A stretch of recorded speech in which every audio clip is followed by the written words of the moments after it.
algunos problemas en su ejecución, pierde el control de su...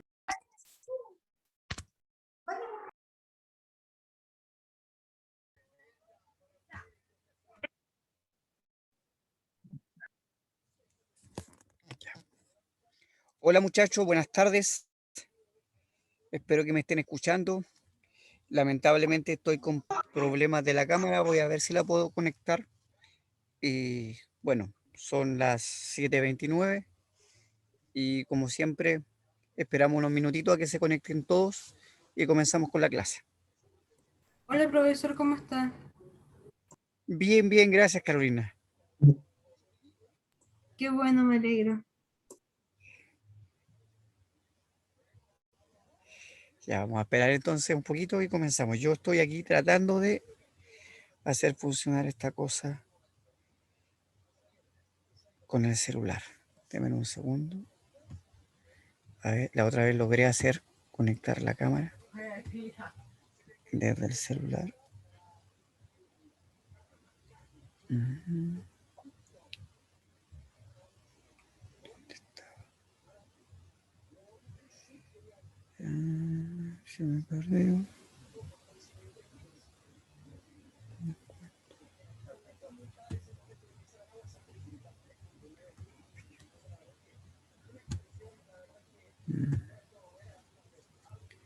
Lo vamos a buscar.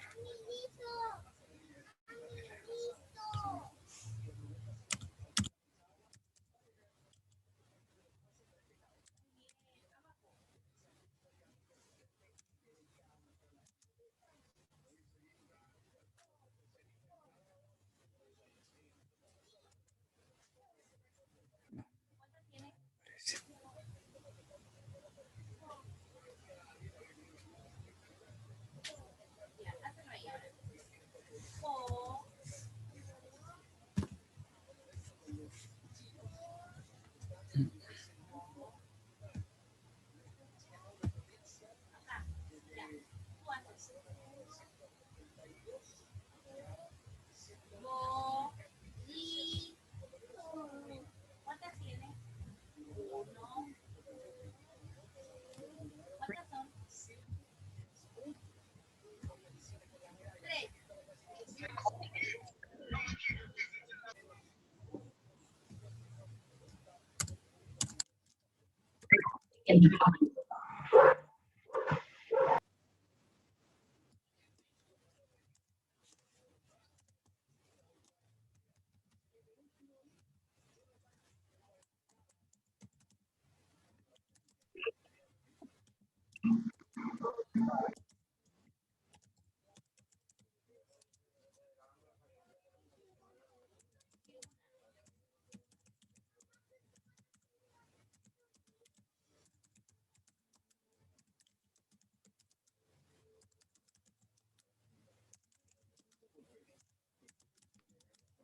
parece.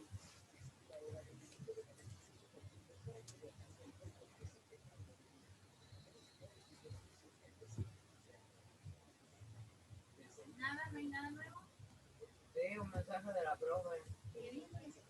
Dice, Karina Zárate, matemáticas, 13/13. Estimados estudiantes, espero que hayan tenido unas buenas vacaciones y llenas de energía para comenzar este segundo semestre. Me informo que en la carpeta material de hacer clases subí el PPT de hoy, ángulos, para que completen lo que falta en su cuaderno. Recuerden organizar sus tiempos para realizar su actividad y cualquier duda me piden al correo. Saludos, y escribir al correo entonces, ¿por dónde tienes que enviar la tarea del día? Muy bien, de una. Ya.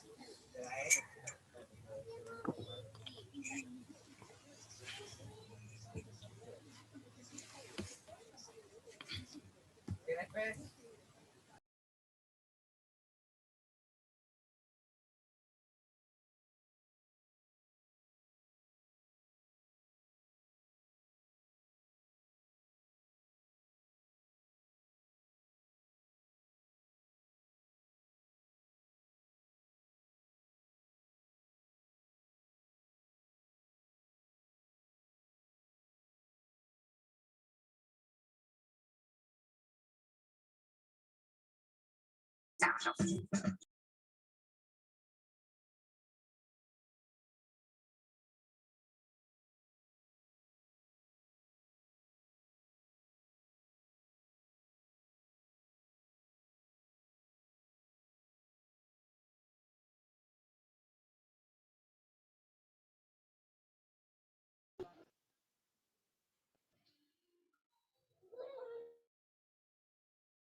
Ya muchachos, vamos a comenzar con la clase de hoy día.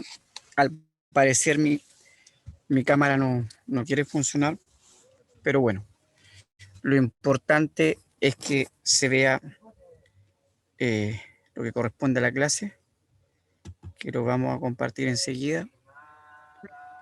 Espero que se vea de buena manera. Ahí ustedes me avisan. Estoy compartiendo ya la PPT del día de hoy. Y déjenme que estoy abriendo el chat para poder ver si es que hay alguno que me escribe. Ah, ya, súper, se ve bien, ahí me escriben por interno. Ya, maravilloso.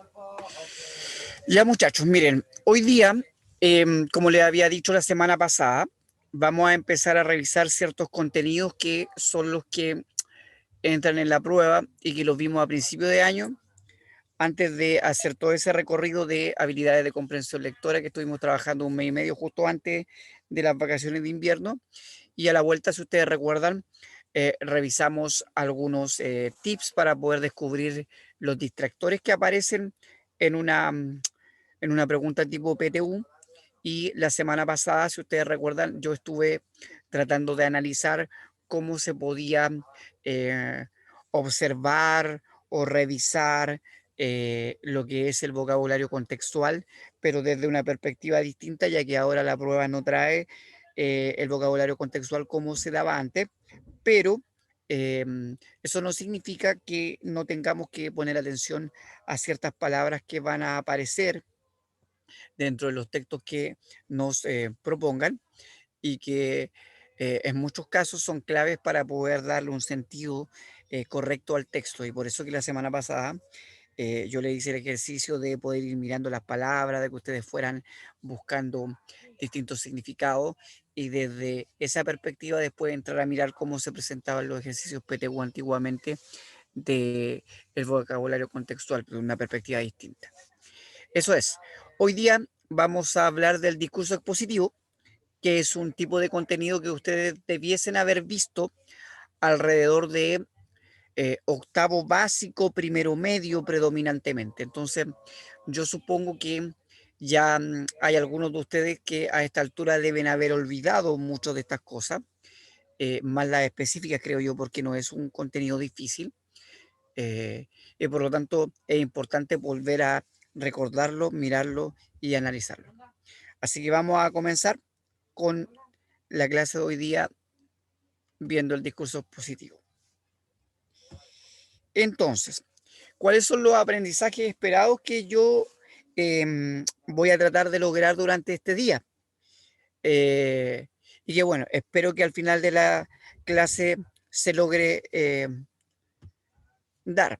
Primero, conocer y comprender las características del discurso expositivo en sus aspectos básicos. ¿Ya?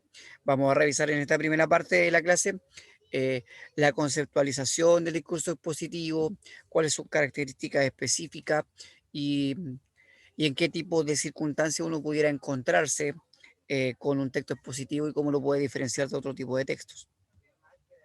Luego de eso, a partir de aquello, vamos a identificar la situación de enunciación del discurso expositivo. ¿Qué significa eso?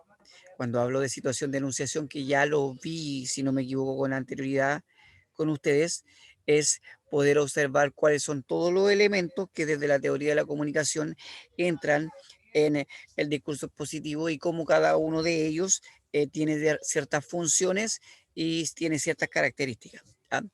Junto con eso vamos a ver la variedad de temas que pueden ser tratados dentro de este tipo de discurso, su propósito fundamental y el efecto en el destinatario, que es muy importante. Enseguida, identificar y diferenciar las formas básicas del discurso expositivo. Y ahí vamos a entrar en cuestiones más específicas. Así que la idea es que ustedes vayan también tomando apunte y si hay alguna duda que les surge, me la vayan preguntando, porque aparte de lo que coloco yo acá como definición, descripción, comentario y narración, que son las 4 formas básicas del texto expositivo, y de lo que aparezca en las diapositivas que voy a exponer, voy a decir muchas otras cosas que son complementos de lo que aparece en la diapositiva.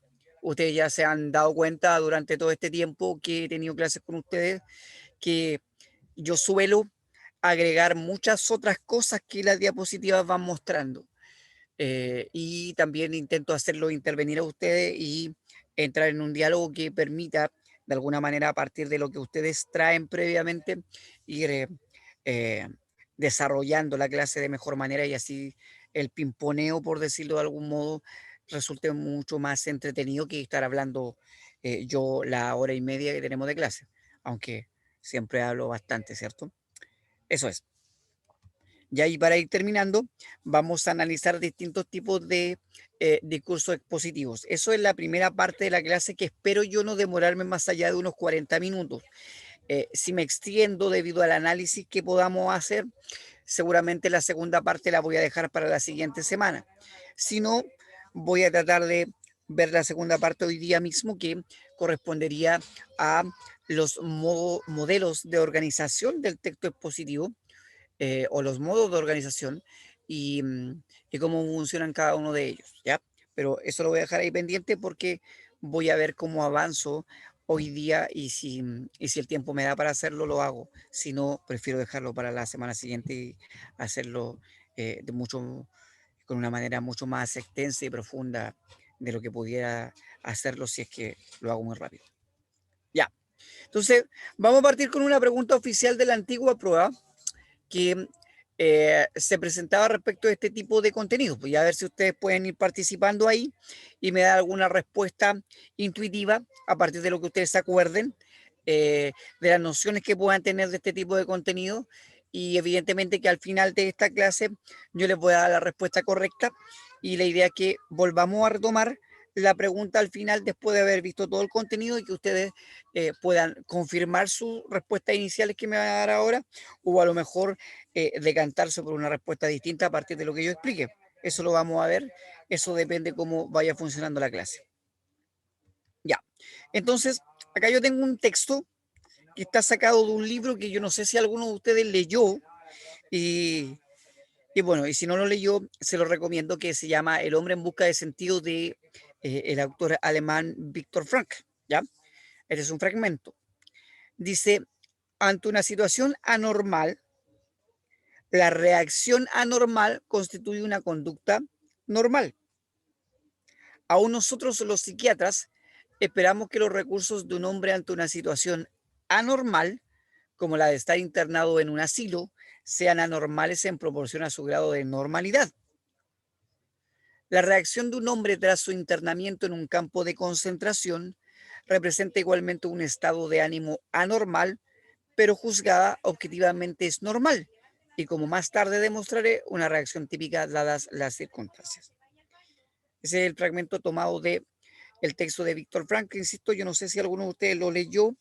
Generalmente se hace leer o el lenguaje en filosofía entre tercero y cuarto medio y es el texto que está considerado como el origen de la tercera corriente de psicoanálisis, eh, y que básicamente propone el concepto de resiliencia como lo más esencial de esta forma de afrontar los problemas, ¿ya?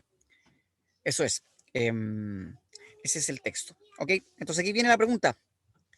Y vamos a ver si después de haber hecho esa lectura y de esa contextualización que yo le hago, me la pueden responder. Dice, el tipo de discurso utilizado en el fragmento anterior se puede clasificar como A, descriptivo, B, metalingüístico, C, narrativo, D, dialógico y E, expositivo. Bueno, ahí por interno la Constanza me dice que no ha leído el texto. Sería bueno si es que tuvieras el tiempo, evidentemente que hoy día es complicado, ¿cierto? En medio de todas las cosas que uno tiene que hacer, darse el tiempo de leer un texto, pero cuando lo tengas te lo recomiendo, es un libro muy bueno. No es que lo diga yo como profe de lenguaje, pero la mayoría de las veces que mis alumnos han leído el libro han tenido buenos comentarios del texto. Por lo tanto, es un, es un texto que yo por lo menos utilizo como un caballito de batalla eh, y siempre lo hago leer a mis estudiantes. Ya, muchachos, ¿hay alguien que se decanta por alguna respuesta respecto del texto que ustedes están observando? A, B, C, D o E. ¿Y por qué? ¿Los leo, los escucho? Ya. Martín ahí me contesta por interno una. Ah, ya. Constanza me dice que tiene que leer otro libro. Bueno, está bien. No, no es para que lo lea ahora, lo voy a leer después, puede dejar anotado cuando pueda. Sí, es una sugerencia. Ya.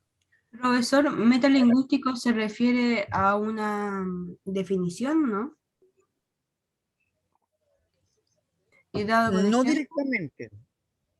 Lo que pasa es que el concepto de metalingüístico implica, a ver, lo voy a explicar de la siguiente manera. La metalingüística es la lingüística de la lingüística. ¿Cómo explicarlo? Todo aquello que sea meta, por ejemplo, metacognición, metalingüística, metalenguaje, metafísica, que es de donde viene la palabra, ¿cierto? Hay alguien me escribió por interno metafísica, corresponde a la reflexión que va más allá de lo evidente, por decirlo de alguna manera. Entonces, para que sea muy sencillo entenderlo, lo voy a explicar con otra palabra. Cuando uno dice metafísica, por ejemplo, no, metalingüística, a ver, una más fácil. Metacomunicación.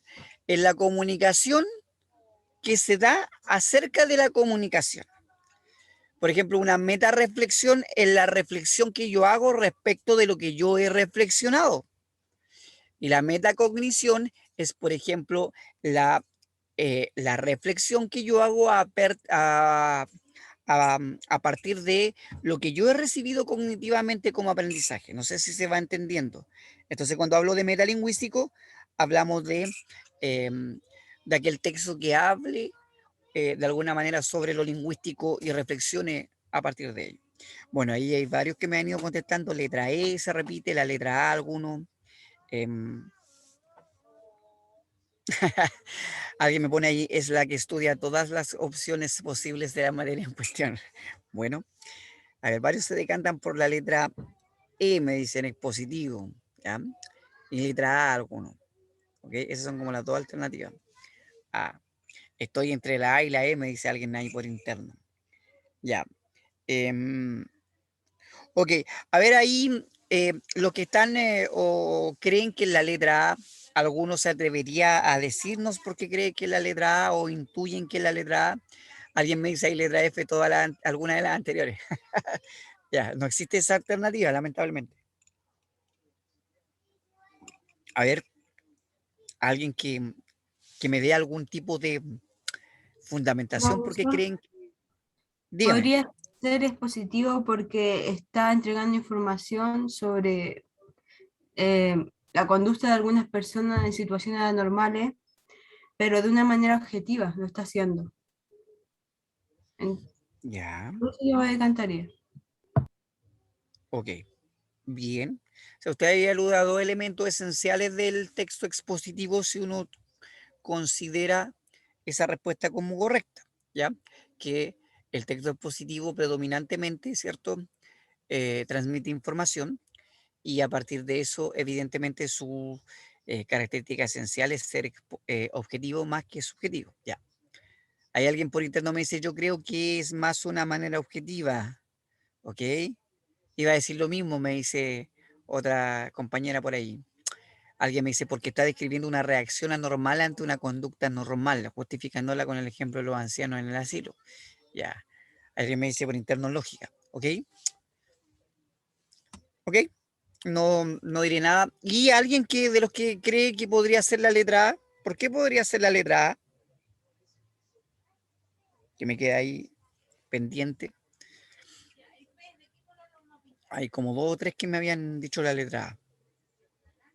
O voy a hacer la pregunta inversa. ¿Por qué no sería metalingüístico, narrativo ni dialógico? ¿Alguien se atreve ahí?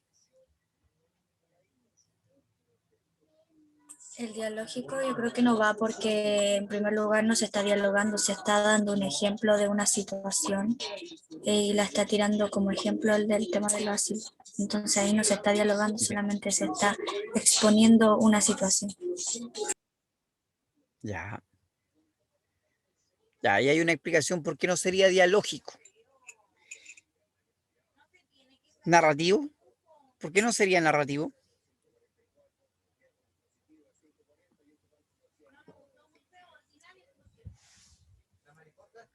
¿Alguno o alguna?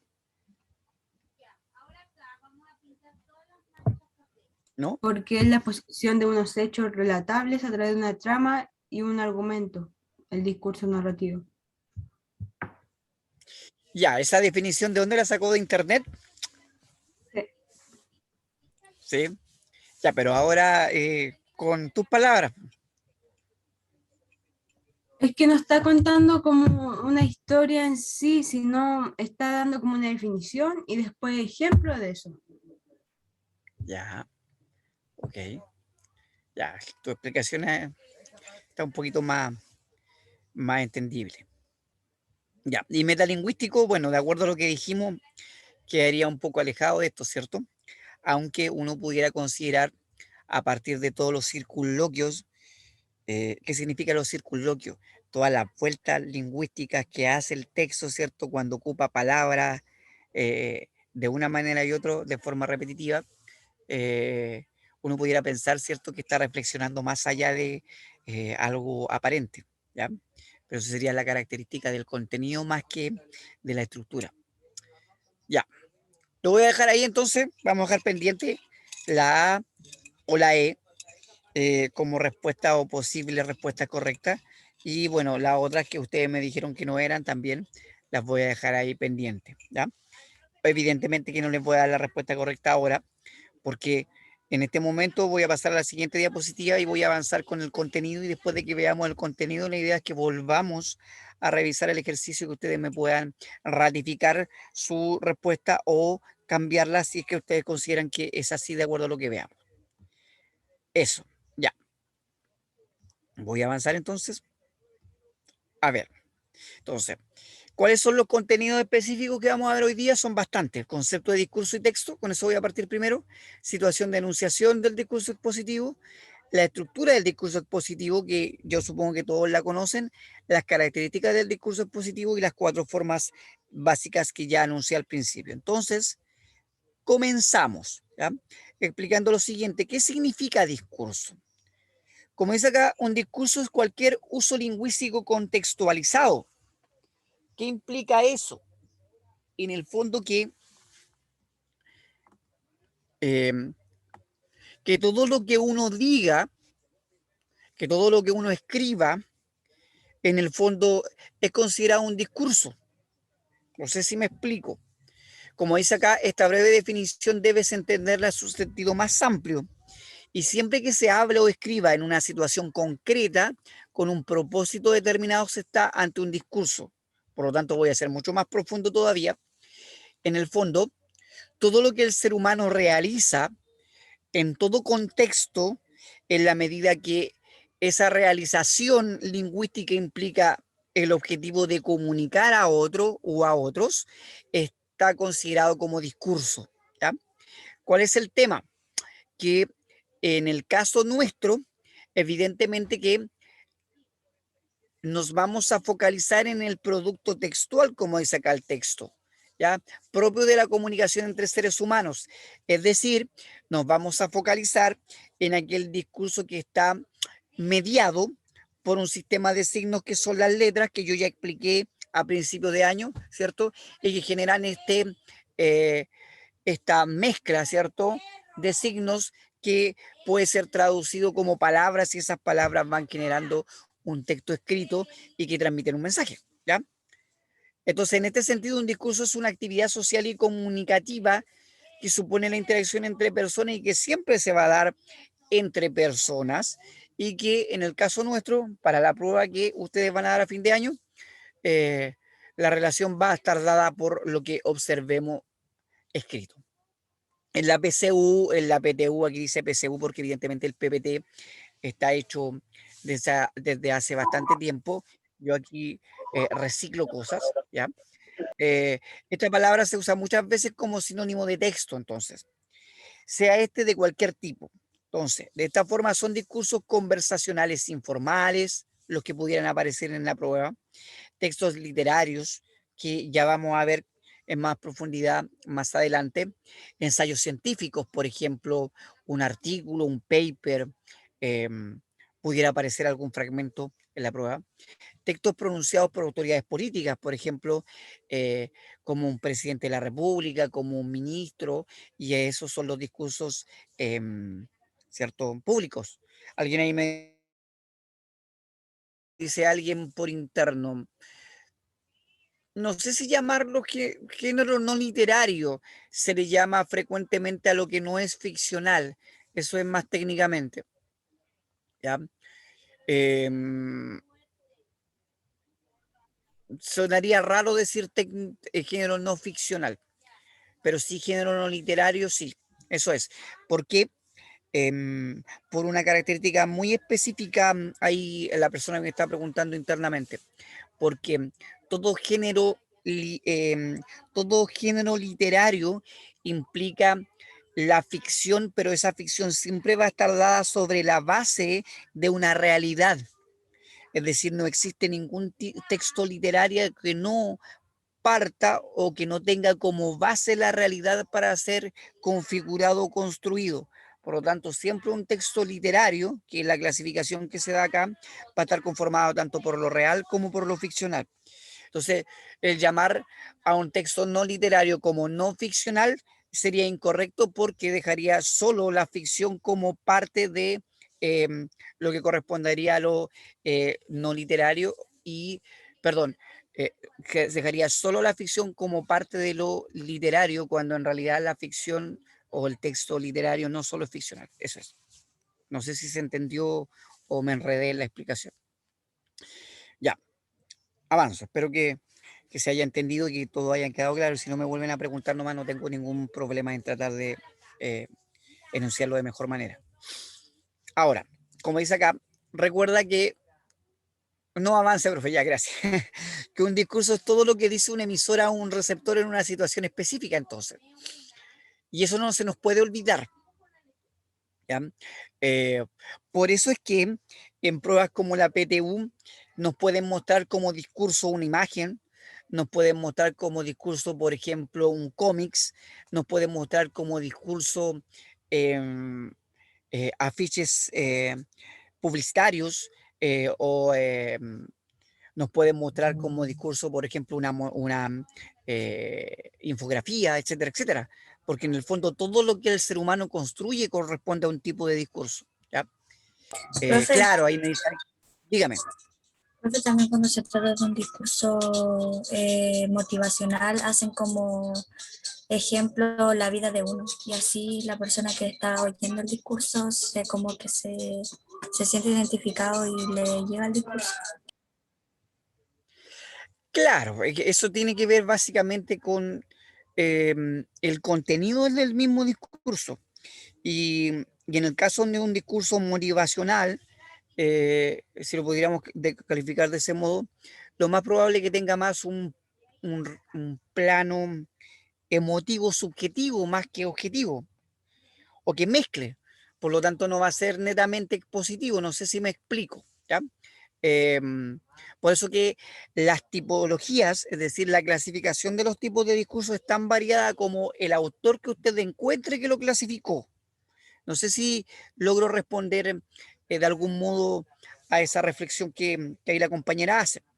En el fondo, no sé si a ustedes les ha pasado, y a mí como profesor me ha pasado muchas veces, por eso lo digo, es que cuando uno hace clasificaciones de tipos de discurso, la más frecuente es la de discurso literario y no literario, o género literario y no literario.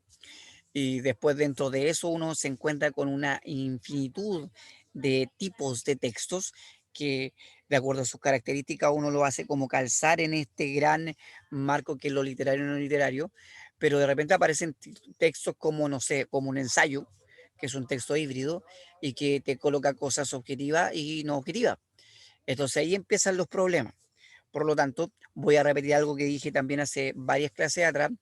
Las clasificaciones, en el fondo, siempre son una forma de ordenar la cabeza, una forma de trazarnos un cuadro que nos permita ordenar la información, pero eso no significa que la realidad siempre sea todo tan delimitado, sino que las cosas no son solo blanco o negro, que es lo mismo que pasa en la vida. Eso. Entonces, por lo tanto, ¿con qué me quiero quedar con esta primera diapositiva para ir cerrándola? Es que cualquier cosa que el ser humano construya en sociedad, eso por eso que es importante, por eso que habla de uso lingüístico contextualizado, va a ser considerado discurso, entendiendo que todo aquello que se pueda transmitir de forma escrita es lo que a nosotros nos va a interesar para la prueba. Eso es. Avanzo. Ahora, vamos a la introducción.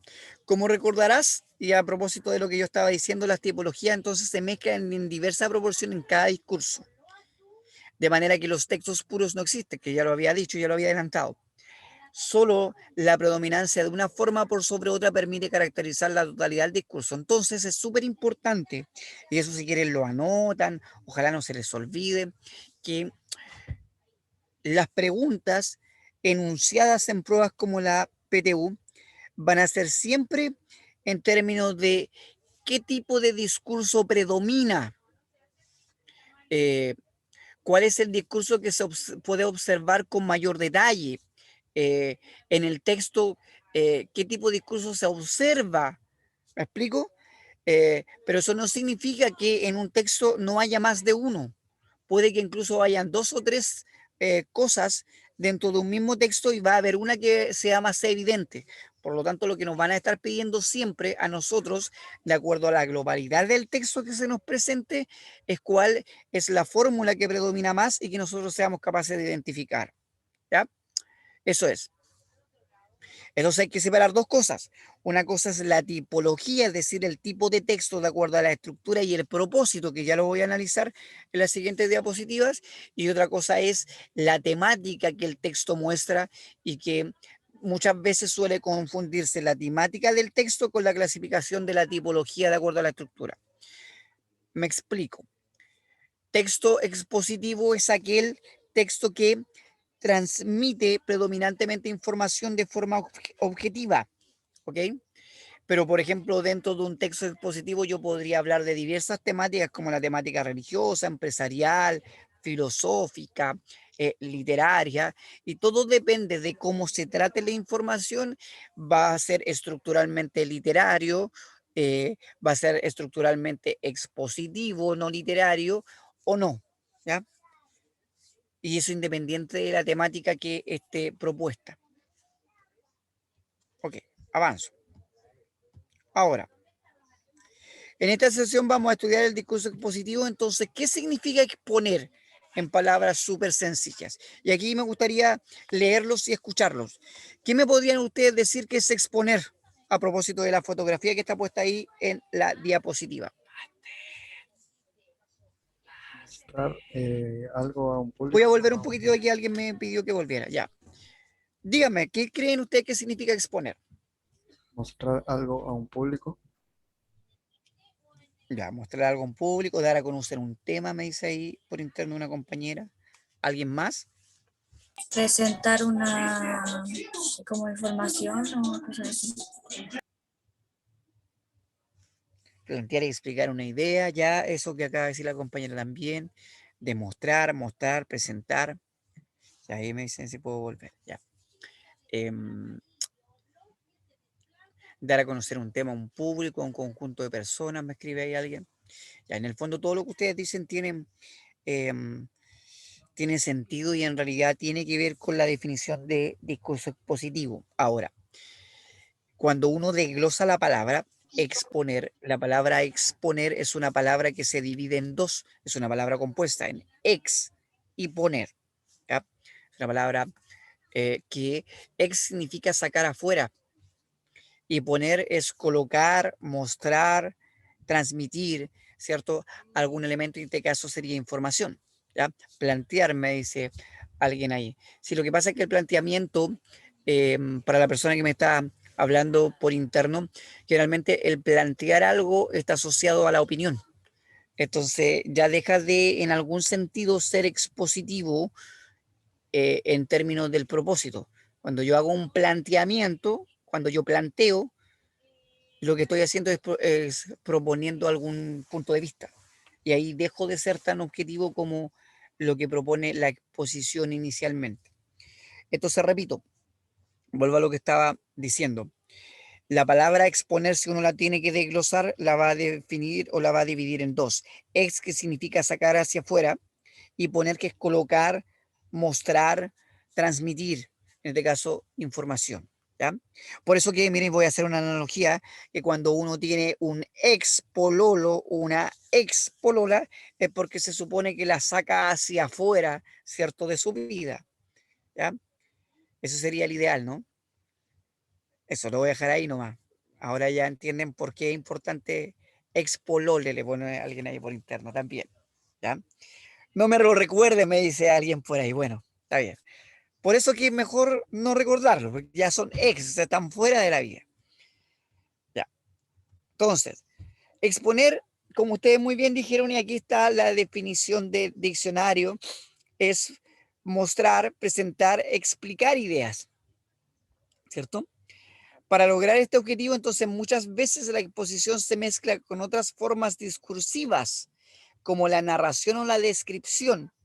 Entonces, ojo, eh, cuando yo expongo, lo que tengo en mis manos es un cúmulo de información, sea cual fuere y del tema que sea, y lo que yo como exponente voy a hacer con esa información es decidir el modo en que voy a transmitir esa información.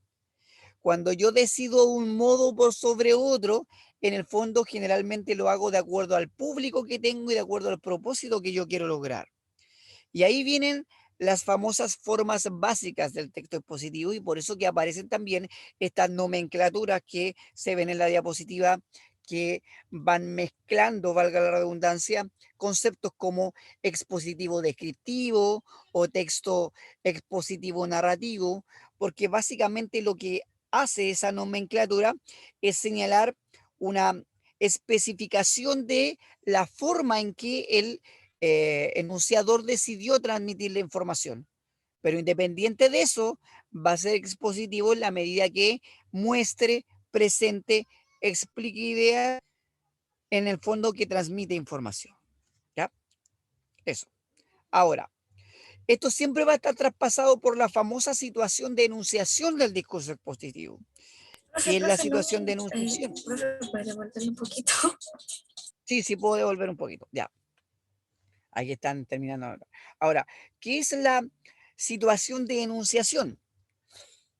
Lo voy a explicar de la siguiente manera, por mientras ahí está terminando de tomar apunte la compañera, y si hay alguno que quedó atrasado lo hace también. A ver, cuando hablamos de situación de enunciación, muchachos, hablamos de todos los elementos que están implicados en cualquier situación que un ser humano comunique un mensaje a otro o incluso a sí mismo. ¿Ya? Entonces, eso tiene que ver con algo que ustedes deben haber visto más o menos como entre sexto y séptimo básico las primeras veces, que es la famosa teoría de la comunicación, donde le enseñaban que toda situación de enunciación está compuesta por un emisor, por un mensaje, por un receptor, por un código con un contexto y un canal, si usted se recuerda. ¿Ya? Entonces, cuando hablamos de situación de enunciación, va a ser cualquier tipo de comunicación en la cual estos 6 elementos van a estar siempre implicados. De hecho, no existe, y eso ténganlo muy claro, no existe comunicación humana que no implique estos elementos. Por eso que es generalmente los profesores la enseñamos entre sexto y séptimo básico y, y les pedimos a los estudiantes que ojalá se lo aprendan y seguramente ustedes tienen que haber visto las definiciones de cada uno de los elementos que yo les acabo de nombrar, que son los famosos factores de la comunicación y después esos están asociados a funciones, ¿cierto? Que cada factor tiene, que lo voy a mostrar en la siguiente diapositiva como ustedes pudieron ver ahí con el cuadrito que se adelantaba. Ya, eso es. ¿Terminaron de anotar ahí los que estaban pendientes para pasar a la siguiente diapositiva? Sí, profe, sí. Ya, ok. Entonces, vuelvo acá. Cuando hablamos entonces de situación de enunciación, insisto, la situación de enunciación siempre va a estar traspasada por ese famoso esquema que seguramente ustedes han visto de emisor, mensaje, receptor, código, contexto y canal. Los 6 factores de la comunicación. ¿Ya? Y aquí insisto, en toda comunicación humana siempre van a estar. Y de hecho que están asociados filosóficamente y ahí a los que les gusta leer o que les gusta pensar, yo siempre me gusta tratar de hacerlos a relacionar con otro tipo de contenidos también para que vean no solamente la superficie, sino que la profundidad.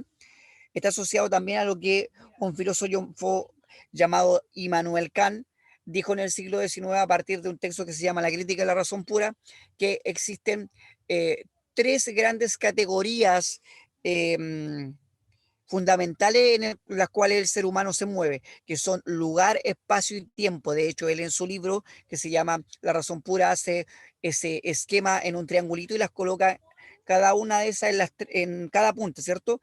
Lugar, espacio y tiempo. Entonces, no existe ningún tipo de comunicación humana que no se dé en un lugar en específico que uno pudiera asociar, sea un lugar real o ficcional, da lo mismo, un espacio, ¿cierto? En el cual se piense ese tipo de comunicación, ¿cierto? Entonces, lugar, espacio, tiempo, un ayer, un hoy o un mañana, si uno lo tuviera que eh, transmitir de manera muy sencilla, sin entrar en las disquisiciones, ¿cierto? De los tiempos verbales que son mucho más variadas de esas 3 básicas.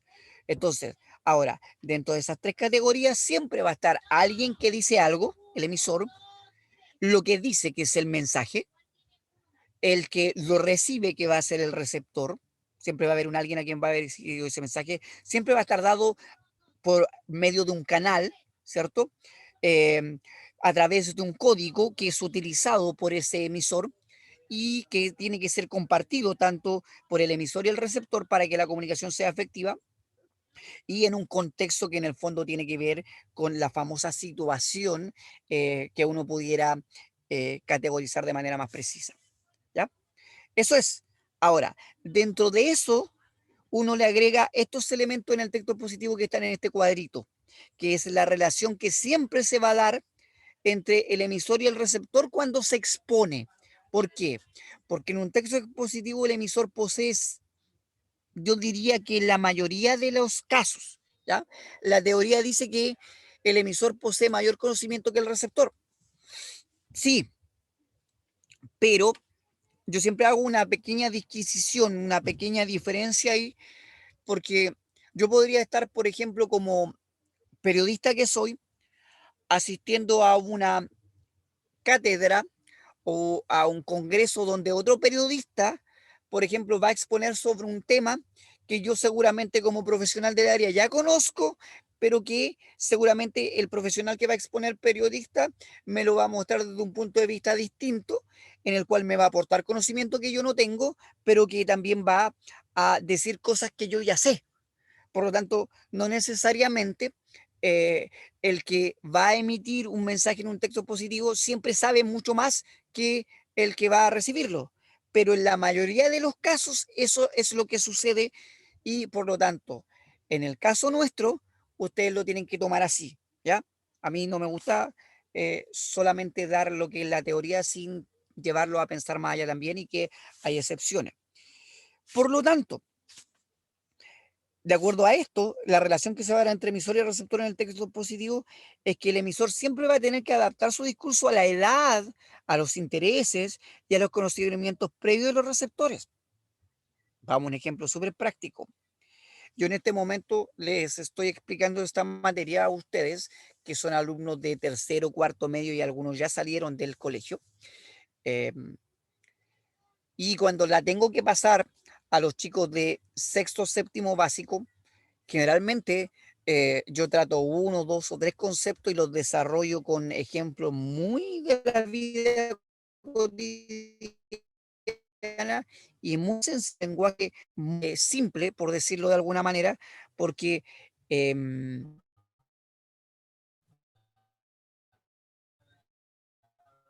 la imprimir palabras, ejemplo que tengo ocupado.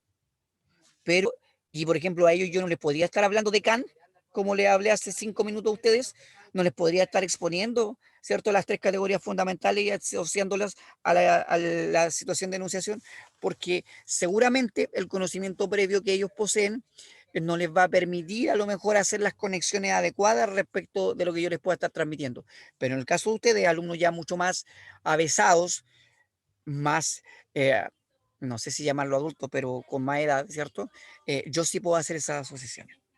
No sé si se entiende. ¿Ya? ¿Qué más?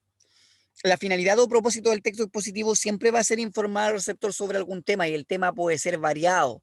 Por lo tanto, la idea siempre va a ser lograr la comprensión cabal del tema por parte del receptor. Y es por eso que, y ahí uno puede inferir, y me gustaría que ustedes puedan ir haciendo las asociaciones, es por eso que el texto expositivo es predominantemente objetivo, porque al ser objetivo va a tener que ocupar un lenguaje literal, a propósito de lo que hablábamos la semana pasada, ¿ya? Porque el lenguaje literal es el que se supone que todo el mundo conoce en términos de significado, porque es el que se ocupa de manera más evidente en la mayoría de las conversaciones o las situaciones que un ser humano se mueve. Entonces, desde ese punto de vista, evidentemente que si yo ocupo un lenguaje literal, que es mucho más objetivo, debería, y eso en términos condicionales, lograrse una comprensión cabal de lo que se transmite por parte del emisor al receptor.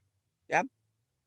Evidentemente que a veces eso no sucede, pero es lo que debiese de pasar.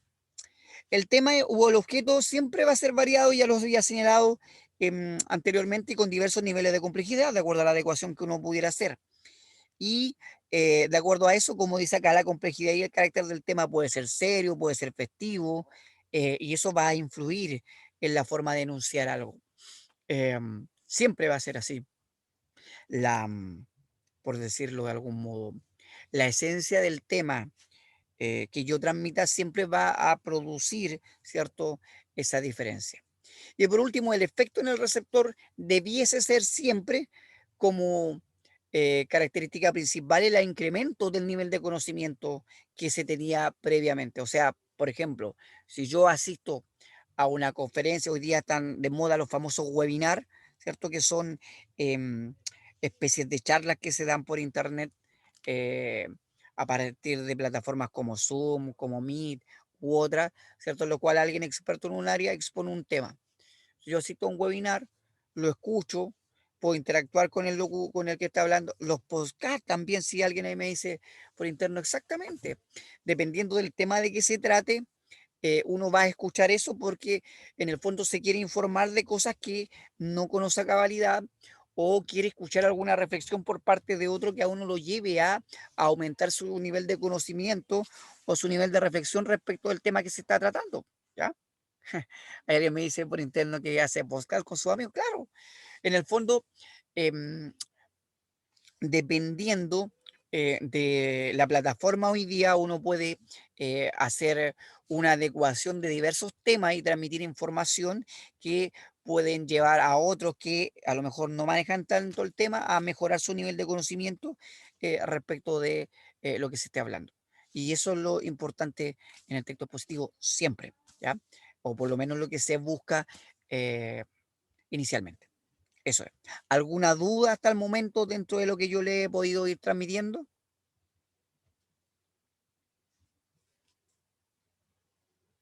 Profesor, ¿y el discurso expositivo puede ser objetivo y subjetivo o solamente objetivo? A ver, predominantemente objetivo.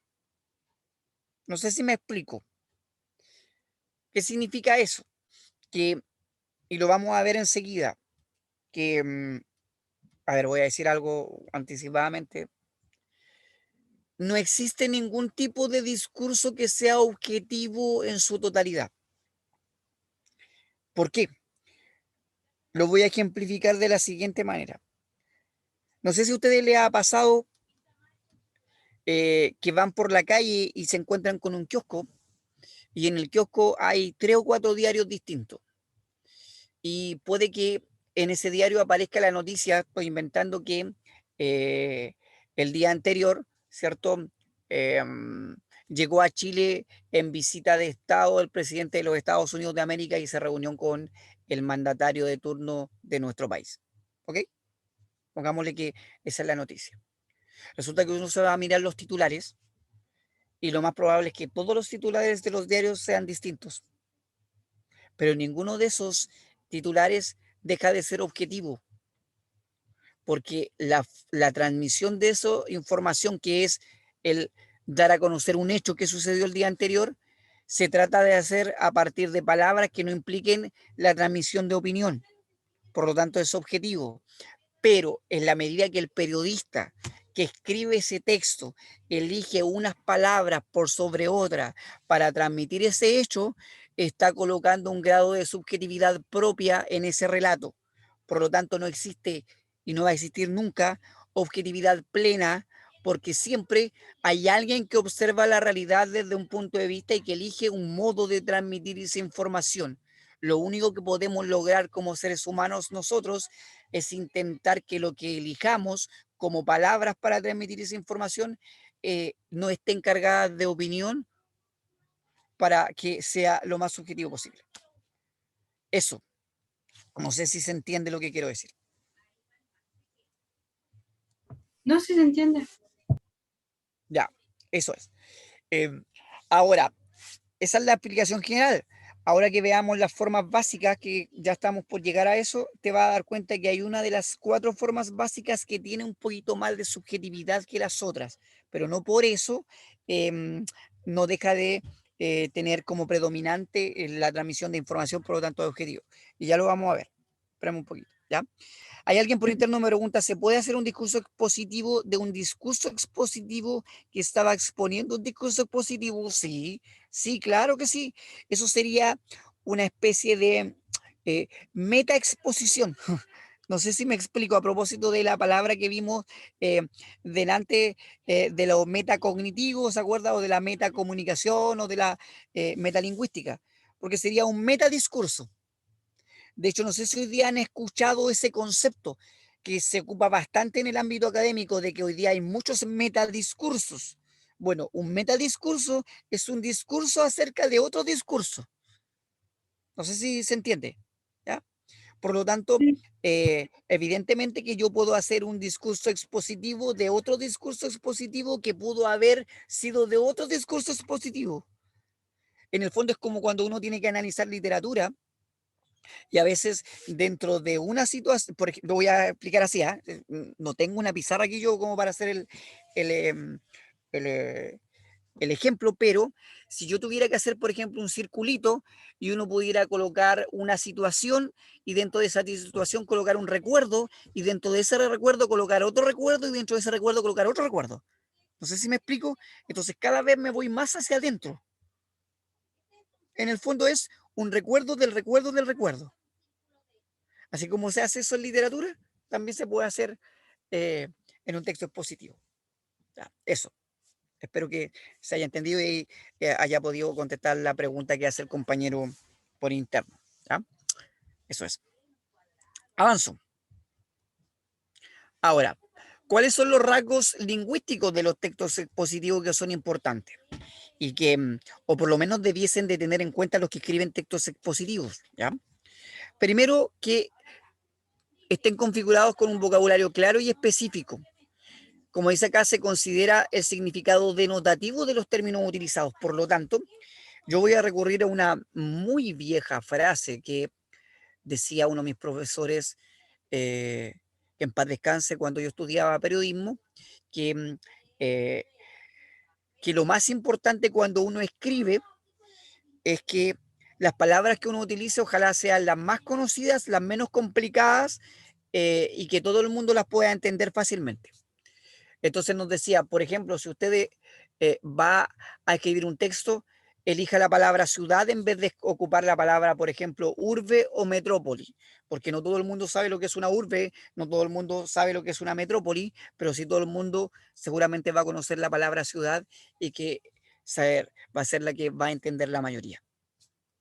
En el fondo, ¿qué quiero decir con esto? Que a veces, y yo estoy seguro que a algunos de ustedes les puede haber pasado o lo pueden haber observado, es que hay personas que de repente eh, se quiebran la cabeza, por decirlo de alguna manera, por buscar palabras que sean como más técnicas y complicadas, como para sorprender al que está al otro lado de la pantalla, si es una pantalla, o a alguien que va a leer el texto que va a leer, cuando en el fondo lo único que hacen con eso es complejizar la comunicación y no pensar en el receptor en términos de que la adecuación a lo mejor no es la mejor que se está eligiendo. Entonces, eso es lo primero que se tiene que tener en cuenta cuando se habla de texto expositivo. Segundo, ¿ya? Si bien pueden aparecer los distintos tiempos verbales en los diversos modos, predomina el tiempo presente del modo indicativo, es decir, un presente atemporal. Entonces, aquí vamos a recordar un poquitito cosas que son de cursos bien lejos de nuestro actual rango etario, ¿cierto? Pensemos más o menos en tercero o cuarto básico cuando nos enseñaron los tiempos verbales. Y cuando nos enseñaron los tiempos verbales, nos enseñaron 3 tiempos verbales que eran básicos. Si ustedes se recuerdan, que era el pasado, el presente y el futuro. Bueno, cuando uno habla de pasado, presente o futuro, uno siempre tiene que asociarlo a un modo, y el modo que se utiliza en el texto expositivo predominantemente es el modo indicativo. El modo indicativo tiene 4 tiempos verbales: el pretérito indefinido y el pretérito imperfecto, más el presente imperfecto y más el futuro imperfecto, ¿ya? Que son los 4 tiempos verbales. Entonces yo puedo decir yo canto, y eso es un presente, ¿ya? Yo canté, que es un pasado y eso corresponde a un pretérito indefinido. Yo puedo decir yo cantaba, y podría ser un pretérito imperfecto. O yo cantaré, y que sería un futuro imperfecto, ¿ya? En el caso nuestro, lo que se hace, y en el caso del texto expositivo, es ocupar un presente atemporal, como se llama, que significa que generalmente son presentes que no están situados en una situación específica. Por ejemplo, el, el pesista chileno señaló que, que la pérdida de la medalla no fue algo justo para él. Eso sería un pretérito indefinido. Ahora, ¿en qué momento lo señaló? ¿Fue ayer, hace 10 días, hace 20 días? No lo tengo claro. Ahí está la temporalidad. Si yo digo presente, por ejemplo, a propósito de lo que pasó el fin de semana, Colo-Colo gana el partido contra Melipilla. Gana. ¿Pero quién gana? Lo gana Colo-Colo. Pero yo no puedo decir yo gana, tú ganas, él gana, que sería la conjugación en las personas gramaticales individuales, siendo que Colo-Colo es el nombre, ¿cierto?, propio de un equipo de fútbol. Entonces, en este caso, es un presente atemporal, gana, asociado a un... ¿Se entiende, no? Dígame. En palabras simples se podría decir como el presente neutral, una cosa así, ¿no? Exactamente. En el fondo, se trata de asociar al modo indicativo, como les digo, presente atemporales, o se ocupa también más el infinitivo, que es los nombres de los verbos, ganar, ganado, ganando, pero eso generalmente está asociado a la fórmula del pretérito perfecto, por eso es que no lo quiero complicar con eso, y además no tiene sentido porque uno no lo van a preguntar en la prueba. Y segundo, que en materia demasiado específica que yo no sé ya a esta altura si incluso hoy día se ve en el colegio. Porque entre nosotros, eh, yo le preguntaba a mi hijo que está en séptimo básico hace unos días atrás si él había visto los tiempos perfectos y los tiempos imperfectos en el colegio hace 2 años atrás, cuando le estaba en cuarto y quinto básico, y lo único que se acordaba era el presente, el pasado y el futuro. Ya no se pasa mucho más. En mi época se pasaba, ahora ya no se pasa, porque no se ve como algo importante. Pero sin embargo, eh, yo creo que tiene su nivel de importancia. Y lo voy a dar con un ejemplo muy sencillo y con eso cierro esta parte para no alargarme más. A propósito del ejemplo de los pololos y los expololos de delante, a ver si espero que no revivan ningún tipo de recuerdo negativo, pero eh, eh, es interesante porque todos prenden cuando yo hago este tipo de ejemplo, por eso lo hago. Si yo digo yo te amé, no es lo mismo que decir yo te amaba. ¿Por qué? Y ahí está la diferencia del pretérito. Cuando yo digo yo te amé, ese amé está en pretérito indefinido. ¿Por qué? Si yo digo yo te amé, es una acción que ya se cerró. Te amé, se acabó. No sé si me explico. Ahora, ¿cuándo te amé? No lo dice, por eso es indefinido. Es en pasado, es en indefinido, se terminó. Pero si yo digo yo te amaba, es un pretérito imperfecto, porque es en pasado, pero el amaba es una acción que todavía no termina. Por lo tanto, te puedo seguir amando. Entonces ahí está mi relación con lo que hablaba de los ex pololos y que a veces, ¿cierto?, pone el dedo en la llaga a mis estudiantes cuando yo les doy este ejemplo. Si hubo algún ex o alguna ex que a ustedes les dijo que los amaba, ojo, todavía no los ha dejado de amar, porque el inconsciente habla a partir de las palabras. Ahí parece que se produjo un silencio un poco sepulcral. Entonces, por eso que es importante tener claro cómo se ocupan los tiempos verbales, porque no se dice lo mismo según cómo yo ocupo el verbo. Y cuando yo tengo clara esa diferencia, el significado del texto cambia radicalmente. Ya, eso es. No sé si hay alguno que le quedó dando vuelta a alguna situación. Alguien me dice ahí por interno, menos mal que yo dije te amé. Bueno, está bien. Eh, Generalmente voy a hacer, este es un comentario de la vida, entre paréntesis, generalmente las mujeres en ese sentido son mucho más taxativas que los hombres. Eh, es un tema casi de naturaleza. Las mujeres cierran el círculo y ya, nosotros nos cuesta más, pero es un tema casi sociológico, por llamarlo de alguna manera, porque nuestra sociedad nos ha metido en la cabeza que a veces el otro es como una posesión, en cuanto entonces nos cuesta dejar aquello que creemos que es nuestro. Por eso no ocupamos el verbo cerrándolo. Ahí Javiera me está rayando, no sé si me estará rayando porque no le gusta lo que estoy diciendo o no. Bueno, o están expresando lo que yo estoy diciendo como algo que es real o no, no sé. Ya, voy a salir de esa reflexión y sigo mejor con la materia, ¿cierto?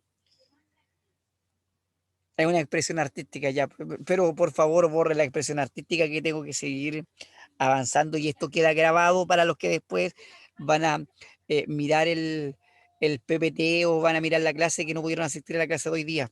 Así que eso, todo depresivo. Qué terrible, ¿ah? Y todo a partir del cómo se ocupan los verbos, ¿ven? Ya, no voy a decir nada de lo que escribiste, Martín, porque va a quedar ¿cómo se dice? Expuesto a propósito del texto expositivo que estamos tratando. Ya, avanzo, por favor, ahí los que escribieron, bórrenme lo que está puesto en el PowerPoint. ¿Ya? Dejémoslo así mejor. Ya. ¿Qué otra cosa importante de los rasgos lingüísticos que la consideración de tipos de receptor y la situación comunicativa? ¿Ya? Para la elección de los tecnicismos utilizados es súper importante. Evidentemente que por ejemplo, si yo estoy exponiendo, yo soy doctor y voy a exponer una información relacionada con medicina, voy a tener que ocupar términos que son de origen latino, son de origen griego y que seguramente van a manejar los que son del área. Y obviamente yo voy a tener que tener un conocimiento como receptor de ese tipo de conceptos. Por lo tanto, pasa muchas veces también que el texto expositivo es muy específico dependiendo del tipo de público al que se refiere, ¿ya? Claro, alguien me dice por interno también puede ser lo mismo si es un doctor en filosofía o, por ejemplo, un doctor en gramática o en un doctor, llamémoslo el doctor que sea, me refería al médico básicamente. Eso es. Y la incorporación de elementos icónicos para favorecer la comprensión del tema, que es algo que en el último tiempo se ha dado bastante. Le agradecería, por favor, repito, a la gente que me ha rayado la exposición, que lo borre, ¿ya? Lo repito por segunda vez, yo no sé cómo se borra esto, eh, porque insisto, esto queda grabado y queda ahí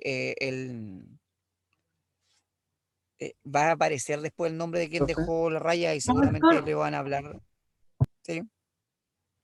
le iba a preguntar, ¿el Ya, PPT ahí sí. después lo sube al Drive o no? Sí, sí. La idea es subir el PPT. Generalmente yo subo la grabación y si alguien me pide el PPT se lo mando, ¿ya? Pero si usted quiere y yo eh, puedo em, hacerlo, le envío la, la cosa. Ya.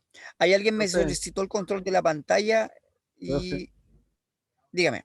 estaba intentando borrar y me equivoqué, puedes apretar la. Ya, sí, lo que pasa es que, no sé, alguien me pidió eh, ¿cómo se dice? Em, trabajar con la pantalla, pensé que lo iba a hacer para borrar y no ha borrado nada. Yo no sé aquí cómo hacerlo. Ya.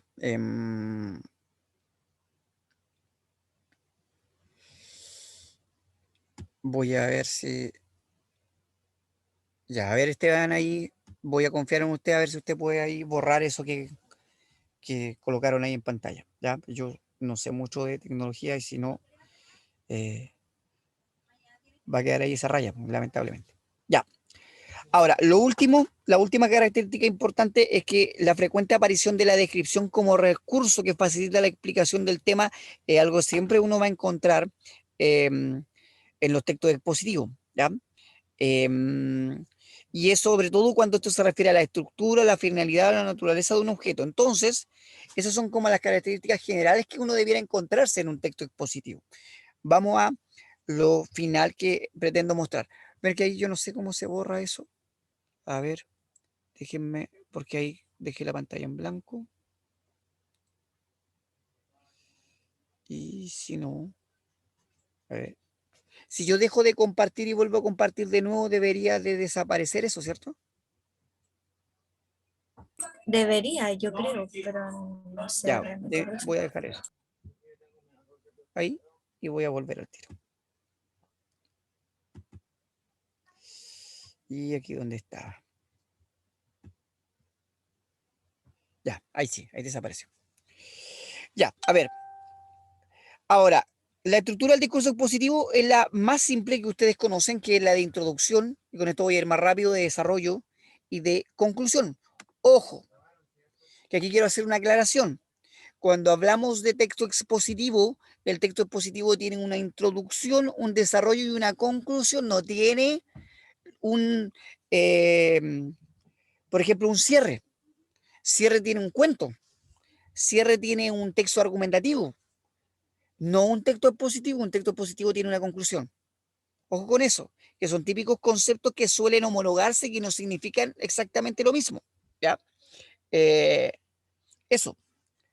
Ahora, en el caso de una introducción, como ustedes muy bien saben, por ejemplo, acá, para que lean, me va a presentar lo más probable a la persona de la que se está hablando, me va a dar antecedentes del tema de que se va a hablar, o me va a presentar ciertos datos iniciales, como por ejemplo que aquí dice Alex de la Iglesia es dueño de una de las imaginaciones más retorcidas que registra el cine moderno. Después dice en el desarrollo, en la comunidad hay un protagonista colectivo. Al tiro, Martín, dame un segundo de terminar de leer. Un protagonista colectivo y un agente propiciatorio, una configuración típica de Berlanga, pero como además de la iglesia es su nombre la generación fílmica ilustrada, esta película toma en forma creativa muchos de los tropos visuales de Alfred Hitchcock. Entonces en el desarrollo aparecen detalles y en la conclusión seguramente me van a mostrar una idea como la que aparece aquí, que de la iglesia es uno de los grandes cineastas contemporáneos y que es un cineasta que trabaja mucho con el sarcasmo y con ciertos materiales que tienen que ver con esa fórmula. Ya voy a volver atrás, hay que alguien me pidió mirar eso. ¿Ya? Entonces, ya, Sofía, no se preocupe ahí, la voy a dejar anotada como presente para que no se me olvide. Vaya tranquila. Profesor, ¿el ensayo se podría decir que es un tipo de discurso o no? El ensayo, sí, pues. El ensayo es un tipo de discurso. Ya, yo voy a avanzar. Lo que pasa es que el ensayo es un tipo de discurso que mezcla tanto lo objetivo como lo subjetivo. Por eso que el ensayo es un texto híbrido, es un texto que tiene tanto cosas objetivas como subjetivas. ¿Ya? Em, por eso que no está clasificado ni dentro del texto literario ni del texto no literario, porque primero no es literario, aunque yo pudiera hacer un ensayo de algo literario, y segundo no es no literario porque eh, si fuera no literario tendría que ser objetivo y en un ensayo yo emito opinión, por lo tanto tiene algo de argumentativo. No sé si se va entendiendo. Por eso es un texto que reúne características de varios tipos de textos. Ya, aquí estaba en el ejemplo de la estructura del discurso expositivo. Entonces aquí vamos a hacer una pequeña actividad. ¿Ya? Me van quedando 20 minutos para ir cerrando. Dice, a continuación te presentamos un párrafo y en él predomina la exposición, aunque combinada con otra forma discursiva. Pudiera ser narración, descripción, diálogo. ¿Ya? Entonces tu tarea consiste en determinar la forma discursiva que se combina con la exposición. Y ustedes me van escribiendo o me van contestando. Entonces dice, acá, hay 3 clases de meteoritos. Los litosidéritos están formados por materiales rocosos y hierro, constituyen apenas un 1% de los meteoritos. Los meteoritos rocosos, formados solamente por rocas, son los más abundantes. Los meteoritos ferrosos, un 6% del total, contienen gran cantidad de hierro. Entonces, de acuerdo a lo que ya hemos visto, este es un texto expositivo, pero dentro de este texto expositivo, ¿habrá narración, descripción o diálogo? ¿Qué creen ustedes? Descripción. ¿Ya? ¿Alguien más? Descripción, me dicen ahí. Ya, llevo 2 por lo menos. Bueno. Ya, ahí está. Ojo, entonces, efectivamente, aquí hay descripción y es un texto expositivo, hay una exposición de información y evidentemente que es una descripción. ¿Por qué? Y ahí voy adelantando con lo que voy a ir cerrando hoy día. Porque la descripción es la forma básica que me dice cómo es algo. ¿Ya? Y aquí me está diciendo, a partir de la clasificación que me hace de los tipos de meteoritos, me está describiendo cómo son cada uno de estos tipos de meteoritos. Entonces, cuando yo en un texto expositivo eh, me doy cuenta que me están eh, diciendo cómo es algo, lo que va a predominar es la forma básica de la descripción. ¿Ya? ¿Se entiende? Ya, avanzo. Entonces, de acuerdo a esto, ojo, existen estas 4 formas básicas con las que voy a cerrar hoy día y que era el último contenido que tenía presupuestado para hoy. Y ya les dije que si alcanzaba iba a ver los modelos de organización, pero eh, no me dio el tiempo. La definición que consiste en declarar las características propias de una realidad. Entonces, la definición en el fondo me dice qué es, por ejemplo, algo o alguien, que es una cosa, por ejemplo, no sé, yo podría decir, ¿qué es un perro? ¿Ya? O por ejemplo, ¿qué es una roca? O por ejemplo, ¿quién es Pablo Neruda? Y en todo eso cabe el concepto de definición. Después está el concepto de descripción que proporciona información acerca de cómo es un objeto, una persona o realidad. Por ejemplo, yo soy Daniel Mora, profesor de lenguaje, definición. ¿Cómo soy? Bueno, ustedes me han visto, ¿cierto? Yo soy moreno, eh, no me conocen de manera personal, pero soy de estatura baja, soy delgado, ¿ya? Ahí ya me estoy describiendo. Después viene la narración, que es un relato de hechos o situaciones que se desarrollan en una secuencia. Entonces la narración siempre tiene asociado un elemento temporal. En el fondo la narración hace un avance en el tiempo. ¿Y cómo yo voy a descubrir que hay una predominancia de narración? Porque seguramente van a haber conectores como en primer lugar, luego, después, a continuación, finalmente, que me van a dar la idea de un avance en el tiempo. ¿Ya? Y por último, y como le señalaba yo a la compañera delante cuando me preguntó sobre si los textos expositivos tenían también subjetividad, va a estar el comentario o como aparece en algunos libros el discurso del comentario, que es la forma discursiva que incorpora la opinión y valoraciones del emisor respecto del tema expuesto.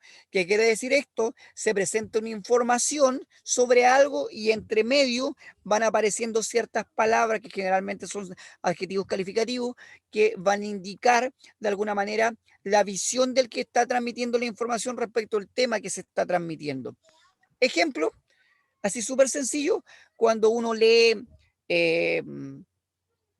los típicos folletos de Cernatur, donde aparecen cuáles son las mejores picadas en la región de los lagos. Entonces aparece un texto donde te muestra 5 o 6 picadas para comer y dentro de la información donde te dice dónde están ubicadas, qué tipo de menú tienen, aparece y este tiene el mejor salmón de la zona. Entonces cuando dice el mejor salmón de la zona, eso es la opinión del que escribió el folleto, aunque la mayoría de lo que aparece ahí es información. No sé si me explico o si queda claro. ¿Ya? A ver, alguien me pregunta ahí por interno el prólogo. El prólogo corresponde a una parte de un texto, ¿cómo llamarlo? Más académico. Generalmente, por ejemplo, prólogos tienen los libros o prólogo tiene algún tipo de informe. ¿Ya? Y ahí me está avisando otra persona, ya, López y León. Ya, Catalina, vaya nomás, no se preocupe, estoy ahí acordándome de las personas que se tuvieron que retirar un poco antes. López y León, lo voy a dejar anotado. Vaya nomás, tranquilo. Ya, avanzo. Entonces, vamos con otra actividad para ir cerrando hoy día. Ya que me quedan, ¿cuántos minutos? Me quedan 13 minutos. Entonces, identifiquen cuáles son las formas básicas del discurso expositivo que desarrolla cada uno de los siguientes fragmentos. Entonces, la idea es que ustedes me vayan contestando. Miren, ahí está. Están los 4. Entonces, el primero dice, un refrescante y entretenido panorama ofrece el Museo Interactivo Mirador. Se trata del acuario en Santiago que para esta temporada trae nuevas especies, además de un atractivo panorama donde los visitantes pueden interactuar con algunos animales. ¿Ya?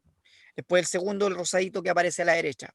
Producto 100% natural, no tóxico, efecto electrizante, antiinflamatorio y antiséptico. Presentaciones en pote de 25 gramos y tubo de 35 gramos.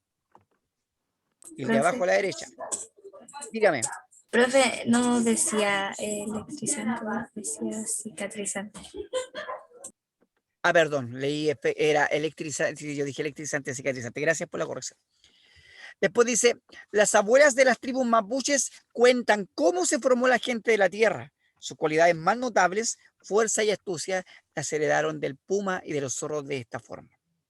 Y por último, arrecife, banco de rocas casi a flor de agua. Entonces, de acuerdo a lo que yo leí, ¿qué formas básicas predominarían en cada uno de estos textos?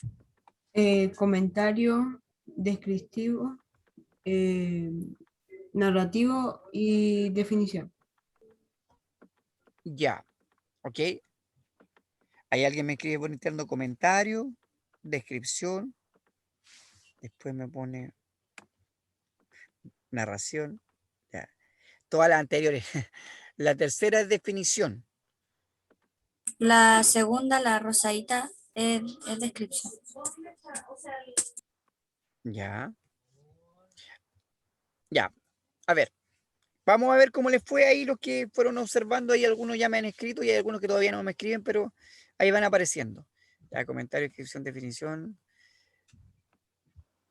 El primero define, el segundo describe, el tercero narra y el último definición. Ya, ya, ok. Vamos a ver, miren. Revisemos. El primero, evidentemente, que es un comentario. ¿Ya?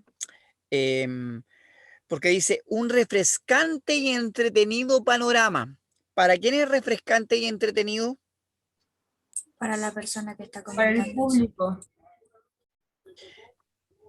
No es para el público. Me Ojo, refiero Para a la que, persona. es que está llamando al público, a las personas que van a visitar el museo. Me ahí refiero- sí, eso es, muy bien, ahí sí. Eso es esa calificación de refrescante y entretenido la que hace quien escribe el texto. Muy bien, como dice alguien por ahí por interno para él. Dice, ofrece el Museo Interactivo Mirador y dice, se trata del Acuarium Santiago que para esta temporada trae nuevas especies, además de un atractivo. Eso, toda información, ¿ven? Dígame, ¿Qué? Sí, dígame. ya, Ay, no sé. No sé si me está, no. la escucho cortada. Tiene el micrófono prendido, parece. Sí, parece que se le quedó el pito prendido. Ya. Después, vamos a la que viene. Descripción. Esa estaba fácil, ¿cierto? Producto 100% natural, no tóxico, etcétera, etcétera. Narración, el de la abuela dice narración de las tribus, cuentan cómo se formó la gente de la tierra, sus cualidades más notables, fuerza y astucia las heredaron. ¿Dónde se nota ahí que es una narración?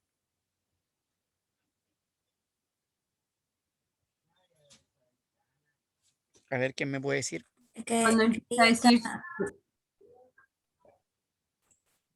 ¿Cuándo? Se me juntaron dos. cuando empieza a decir sus cualidades más notables son fuerza y astucia, las heredaron de, y así, empieza a narrar.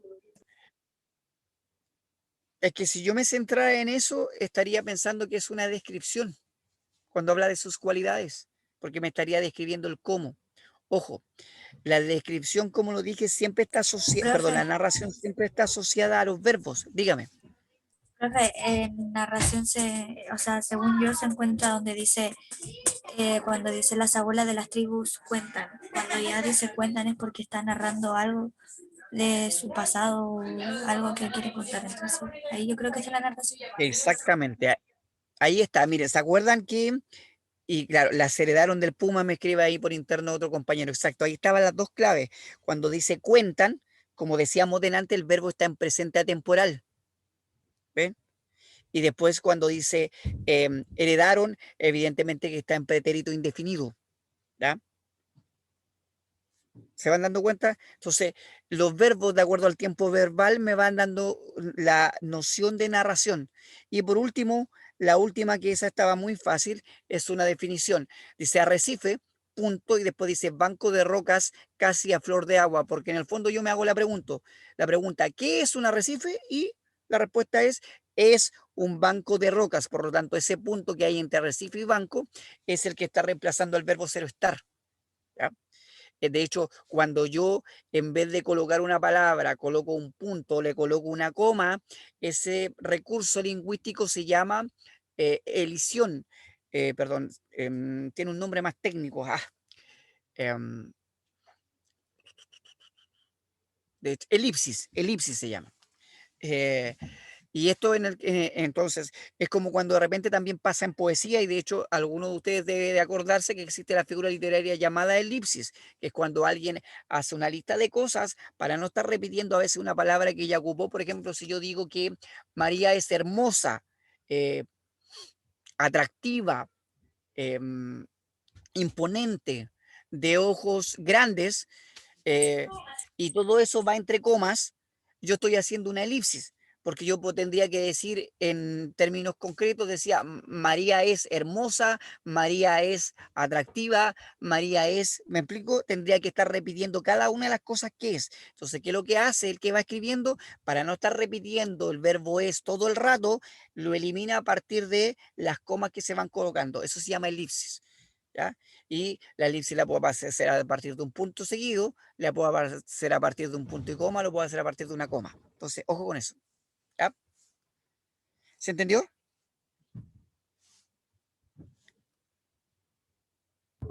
Ya, Sí. creo que sí. Ya. Entonces, síntesis de la clase. Terminamos por hoy día, me quedan 6 minutos y así lo alcanzo a ver los que están presentes y volvemos a retomar el ejercicio inicial. Exponer significa mostrar, presentar, explicar ideas.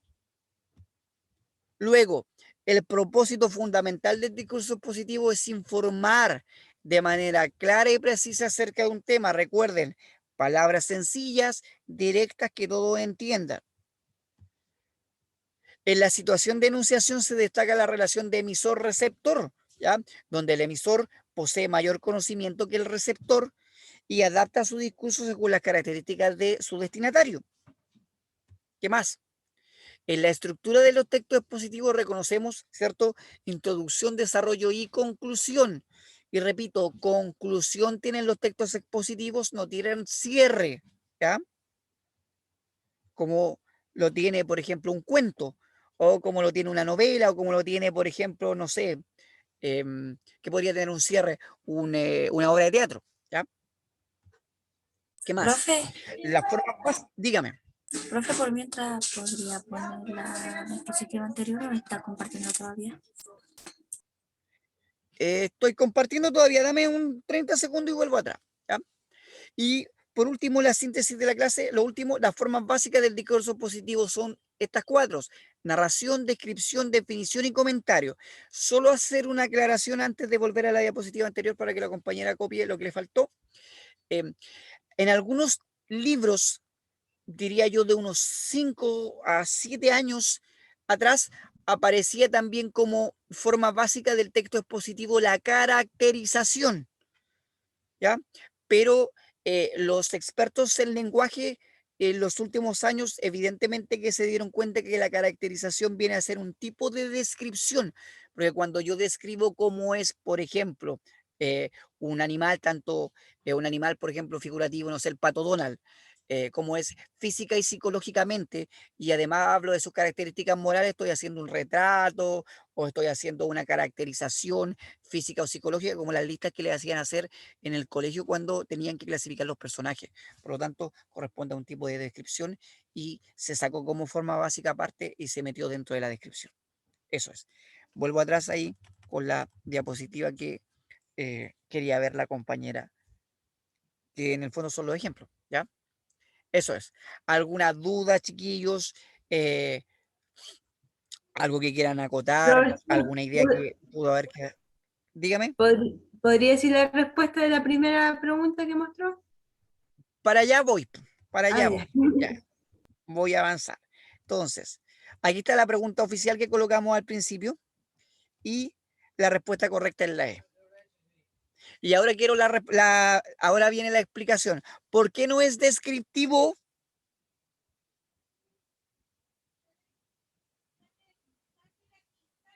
No me contesta. Porque no está describiendo ni una persona ni un objeto, solamente una situación.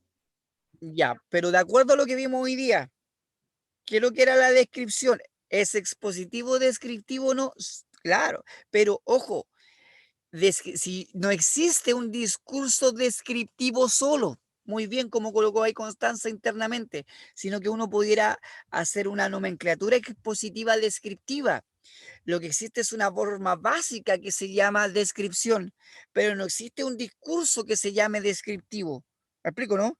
Cuando la pregunta en el enunciado dice el tipo de discurso utilizado es, ¿me explico? Entonces ya desde ahí no funciona.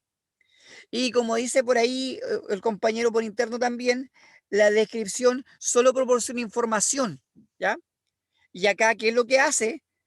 De alguna manera, si uno va leyendo, hay cierto comentario entre medio que uno puede encontrar. Muy bien. Metalingüístico no es porque ya vimos que lo metalingüístico o la metalingüística sería una función de una de las factores de la comunicación. ¿Ya? Claro, pues dice, tiene una apreciación personal. Cuando dice, aún nosotros los psiquiatras esperamos. Y ahí está la opinión. Muy bien. Narrativo, no hay un avance en el tiempo, no hay una situación de secuencia de hechos que se muestre. Dialógico por ninguna parte, que era el primero que se descartaba porque un diálogo no hay. Y por último, es expositivo por lo que te acabo de nombrar. Primero, porque es el tipo de discurso, el único tipo de discurso que se nombra ahí es el discurso expositivo. Y segundo, porque como aparece la marca textual de opinión donde dice aún nosotros los psiquiatras esperamos, lo podríamos clasificar como un discurso, el comentario más que otra cosa y que correspondería a un tipo de discurso expositivo. Ok, eso es. Ya, eso es. Ok, salgo de ahí, denme un segundo, 30 segundos. Eso era lo que voy a dejar pendiente para la próxima semana. Y ahí la persona que me avisó que se iba a retirar, deme solo un segundito para sacar la foto de la pantalla y no me queden fuera de la lista. ¿Ya? Ustedes no me pueden ver, pero yo estoy sacando la fotografía de la pantalla. Y ahí estamos, listos. Ya, chiquillos, un gusto como siempre y bueno, lamento no poder verme en la pantalla hoy día. La cámara no me funcionó y al parecer el programa que tenía se me desactualizó, así que lo tengo que actualizar de nuevo y en eso se iba a demorar. Por eso no me pude conectar con la cámara, pero lo trataré de arreglar para la otra semana.